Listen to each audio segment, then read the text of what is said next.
Con esta presentación concluimos el estudio de la interacción entre átomos y radiación electromagnética. Algo que nos podemos preguntar es, ¿qué ocurre cuando tenemos un estado excitado? ¿Sí? Está por encima del estado base, pero que su decaimiento por emisión dipolar eléctrica está prohibido. Quiere decir que abajo de él no tiene ningún otro estado al que pueda decaer por emisión dipolar eléctrica. ¿Se les ocurre alguno? Creo que sí. Tenemos el ejemplo muy bueno del estado 2s en hidrógeno. Abajo tiene fundamentalmente el estado 1s y no hay transiciones dipolares eléctricas entre el estado 2s y el estado 1s. ¿Por qué? Piénsenlo. Es fácil responder. Si estudiamos mecanismos de decaimiento del estado 2s en hidrógeno, podemos ver que tanto el cuadrupolar eléctrico como el dipolar magnético también están prohibidos. Entonces, este estado 2s, ¿qué va a pasar con él? Bueno, resulta que hay un mecanismo de decaimiento muy curioso que es por emisión de dos fotones. Esto es, tengo el átomo en el estado 2s, el átomo de hidrógeno, y puede, emitiendo dos fotones, decaer al estado 1s. Fíjense que la suma de energías de los dos fotones, Hν1 más Hν2, debe ser igual a la diferencia de energías entre el estado 2s y el estado 1s.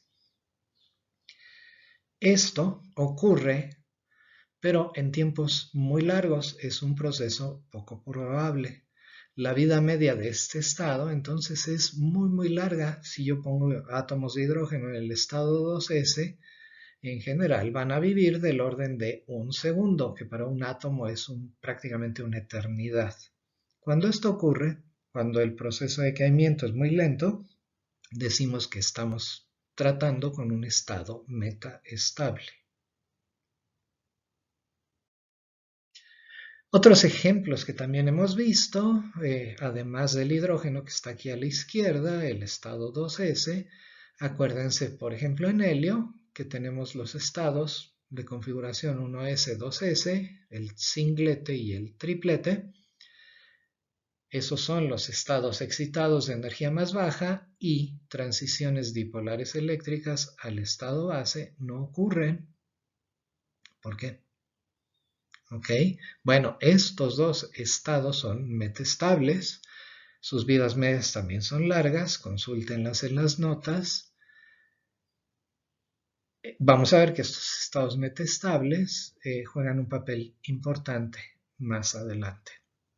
Bueno, otro ejemplo, podría ser carbón, podría ser oxígeno, son los términos que ocurren para la configuración base, por ejemplo, en carbón o en oxígeno. Otra vez, el singlete D o el singlete S no decaen al término base triplete P en carbón. Otra vez, ¿por qué no? Como son los estados de energía más bajos, además no decaen entre ellos. También piensen por qué. O sea, el singlete S no va a decaer al singlete D. Luego entonces, estos singlete S y singlete D también son estados metaestables. Bueno, en principio, si medimos la vida media, podemos obtener si medimos el ancho natural, obtenemos la vida media, y si obtenemos la vida media, obtenemos el coeficiente A de Einstein y sabemos todo sobre este átomo. Sin embargo, no es tan fácil en el laboratorio porque hay otros mecanismos que ensanchan las líneas espectrales. Además del ancho natural, la vida media puede verse ocultada por otros mecanismos que ensanchan las líneas de emisión. Por ejemplo, cualquier fenómeno que perturbe al átomo en su proceso de emisión va a ensanchar las líneas. Por ejemplo, colisiones. Si tengo un átomo que está emitiendo y al mismo tiempo está chocando con otro átomo, puede ser el mismo tipo de átomo, puede ser cualquier otra cosa que esté a su alrededor, las paredes de la caja o lo que sea. Eso va a hacer que la frecuencia de emisión se ensanche. ¿Cómo le va a hacer para modelar esto? Bueno, Wigner y Weisskopf proponen un modelito en el que cuando esté emitiendo el átomo, pierde información sobre la fase al sufrir una colisión. Esto es, vamos a pensar algo así, está el átomo muy contento emitiendo la luz que le toca emitir, pero en ese proceso sufre una colisión y de manera instantánea ocurre la colisión y el átomo pierde memoria de qué fase estaba la onda, vuelve a seguir emitiendo con la misma frecuencia pero con una fase diferente. Si vuelve a sufrir una colisión tiempo después, pues vas a tener otra vez un brinco en la fase de emisión. Si ustedes hacen otra vez el análisis de Fourier de este tren de ondas, van a ver que van a tener componentes más allá de la frecuencia natural de emisión, la frecuencia resonante. El tren de ondas interrumpido pierde monocromaticidad, el ancho de esta distribución de frecuencias, pues va a estar dado como, o la contribución al ancho va a ser 2 entre tau c, donde tau c es el tiempo promedio entre colisiones. En principio, en el laboratorio puedo evitar o puedo controlar este efecto si hago una medición del ancho de emisión en función de la presión y extrapolo para el caso de presión igual a 0, que es entonces en el que no hay colisiones entre los átomos. Otro mecanismo de ensanchamiento de líneas espectrales que tiene que ver con el movimiento relativo del átomo y el observador. Entonces, acuérdense, estamos pensando átomos en un gas y estos átomos en un gas están en movimiento constante.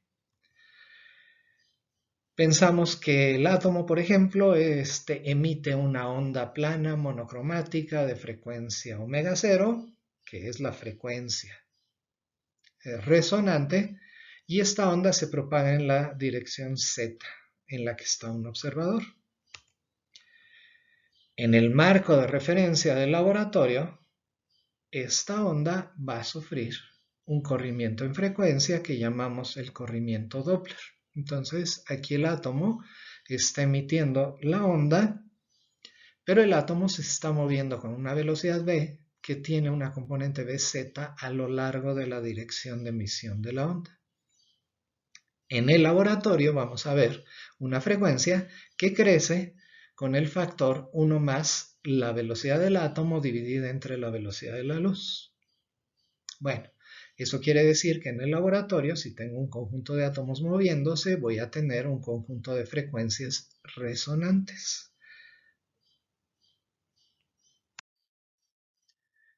Podemos calcular la anchura por este efecto de distribución de velocidades. En la expresión anterior, podemos despejar la velocidad a lo largo del eje de emisión de la luz. Esto está dado entonces como C entre la frecuencia en el marco de referencia del átomo multiplicada por la diferencia en frecuencias en el laboratorio y en el marco de referencia del átomo. Esto lo podemos sustituir en la distribución de velocidades de Maxwell, que nos dice que el número de átomos que tienen velocidades entre Vz y Vz más dVz está dado por el número total de átomos n, la raíz de m entre 2kT por pi, m es la masa atómica, T es la temperatura, y por la exponencial la maxwelliana, E a la menos la energía cinética de cada átomo dividido entre kT y multiplicado por dvz. Entonces hacemos las sustituciones y vemos que el número de átomos que emite entre la frecuencia omega y omega más de omega está dado por esta expresión. Bueno, si calculamos esto, obtenemos entonces este perfil, que es una gaussiana, con un ancho a la mitad de la altura, importante es el ancho a la mitad de la altura, dado por omega 0 entre c por 8kT logaritmo de 2 entre la masa atómica. Por favor, chequen entonces que efectivamente cuando sustituyo este ancho en esta expresión, obtengo la mitad de la altura cuando estoy en resonancia, o quiere decir en omega igual a omega 0. En un ejercicio de la tarea van a calcular el ancho Doppler de emisión o de absorción, por ejemplo, para átomos de rubidio para una transición dada, y van a hacer la comparación del ancho que se obtiene cuando la temperatura de los átomos es temperatura ambiente, vamos a decir 300 Kelvin, y cuando la temperatura de los átomos es, por ejemplo, la de una trampa magneto-óptica, que es entonces 300 microkelvin. Concluimos con una descripción de uno de los sistemas de inmensa utilidad, no nada más en el laboratorio, sino en nuestra vida diaria, y que se basa fundamentalmente en todo lo que hemos hecho. ¿Qué quiere decir láser? Láser es un acrónimo, está en inglés, quiere decir amplificación de la luz por emisión estimulada de la radiación. Aquí está entonces este acrónimo. Entonces, ¿qué quiere decir? La palabra clave aquí es emisión estimulada de radiación, que ya sabemos cómo describir. Entonces vamos a utilizar emisión estimulada de radiación. Tenemos que preparar un conjunto de átomos en los que se producirá esta emisión de átomos, emisión estimulada. Pero hay un problemita. Si tenemos un conjunto de átomos en equilibrio térmico, acuérdense que siempre hay absorción, hay emisión estimulada y hay emisión espontánea. Quiere decir que en general, como el número de átomos en el estado de abajo es mayor que el número de átomos en el estado excitado, lo que va a pasar es que va a ganar usualmente la absorción. Bueno, entonces, ¿qué es lo que tengo que hacer? Si ven, esto que acabo de decir es en equilibrio termodinámico. A medida que crece la energía, la barrita de población de ese estado va a disminuir de acuerdo a la distribución de Boltzmann. Lo que necesito es cambiar esta distribución, quiere decir necesito cambiar la distribución de poblaciones, sacar de equilibrio al conjunto de átomos. Lo que quiero hacer es invertir la población entre estos dos estados. Quiere decir, uno de ellos va a tener mucha más población que el otro. Fíjense que esto no se puede hacer con luz. Se tiene que, vamos, con la luz resonante que quiero obtener. Porque si expongo a mis átomos a la luz resonante, lo más a lo que puedo aspirar es a equilibrar, igualar las dos poblaciones. Entonces tengo que pensar en algún mecanismo para lograr la inversión de poblaciones. Y ha habido un montonal de esquemas que pueden ser una descarga eléctrica, que puede ser una lámpara intensa, que puede ser una reacción química, que puede ser colisiones, que me permitan conseguir la inversión de población. Por otro lado, el estado superior debe de poder acumular población. Entonces no puede ser un estado que decae muy rápidamente mediante emisión espontánea. Nos conviene que sea un estado más o menos metastable. Por ejemplo, el primer láser que se construyó es un láser de rubidio. Ahí es el cromo, son átomos de cromo, de hecho iones de cromo, en los que se puede producir la inversión de población que se logra mediante una lámpara muy intensa de xenón, y esto produce la inversión de población, y entonces el cromo, que es el que le da el color rojo al rubí, es el que emite con emisión láser.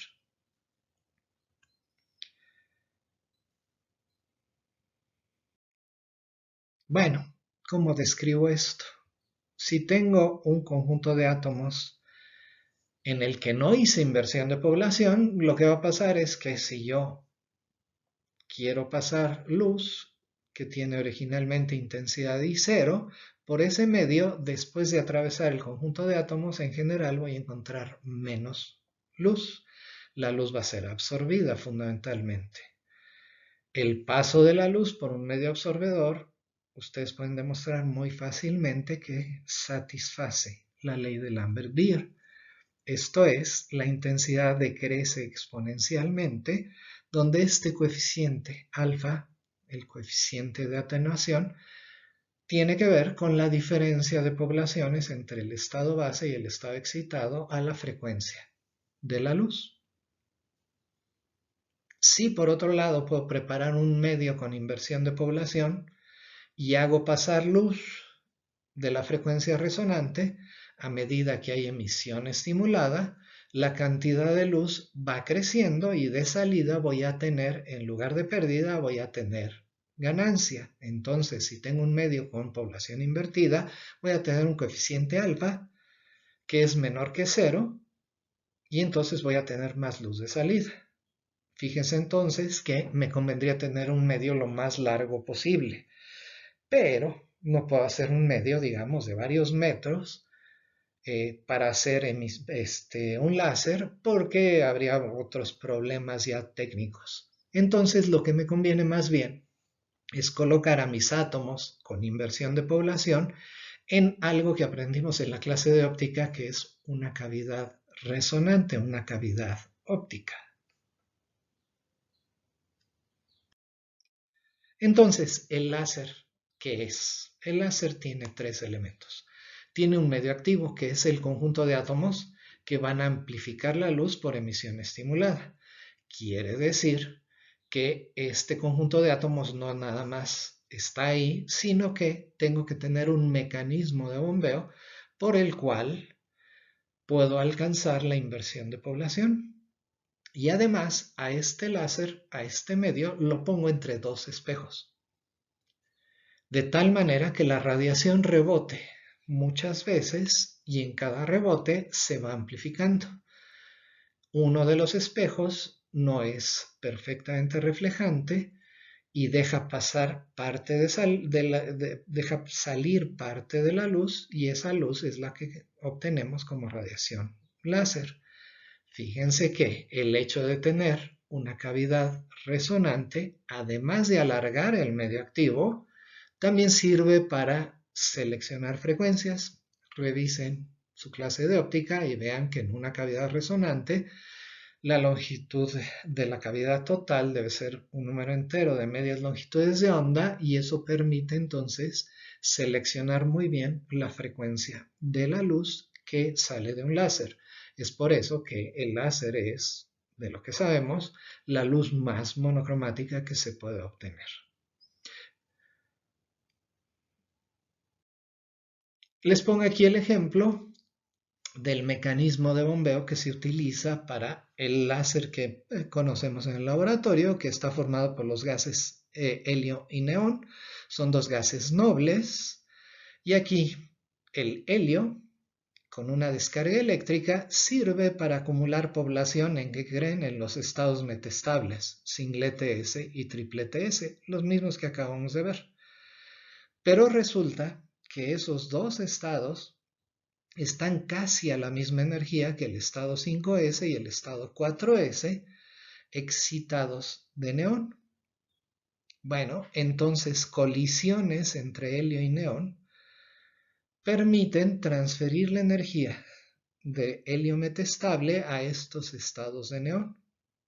Y estos estados entonces emiten de manera estimulada a estados excitados del átomo de neón, que después decaen muy rápidamente hasta el estado base. Entonces, de esta manera se logra la inversión de población y se logra la emisión, por ejemplo, de los 633 nanómetros de láser de helio-neón que conocemos en el laboratorio. En resumen, en este capítulo de la clase aprendimos a usar teoría de perturbaciones dependientes del tiempo. Obtuvimos las tasas de transición inducidas por fuentes monocromáticas como un láser o no monocromáticas. Obtuvimos la regla de oro de Fermi. Aprendimos a utilizar también la aproximación dipolar eléctrica. Obtuvimos las reglas de selección para transiciones dipolares eléctricas. Aprendimos que debe haber absorción, emisión estimulada y emisión espontánea. Obtuvimos expresiones para los coeficientes A y B de Einstein en términos de el elemento de matriz de transición dipolar eléctrica y de la frecuencia resonante. Aprendimos a calcular la vida media de un estado excitado y describimos los anchos naturales por colisión, ensanchamiento Doppler. Y por último, describimos de manera muy simple el funcionamiento de un láser.